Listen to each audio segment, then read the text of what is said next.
Hey everybody, it's Andrew from Electronics again.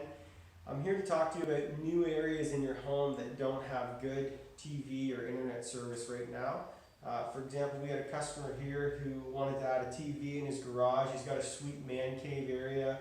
He didn't have good signal on his Bell 5 TV box, and he didn't have good internet wireless signal in here either. So the solution was we ran a Ubiquiti wireless AC access point into his garage, and we also ran a Cat6 cable directly from his Bell modem so it could hook up to his PVR here, and he can now watch his Bell TV service on his TV. He's got a sweet man cave, he can entertain his buddies, he's going to have sweet Wi-Fi, and all the cabling and everything is run inside the walls nice and neat, so it's a pretty install as well. I can even show you if you want to come here.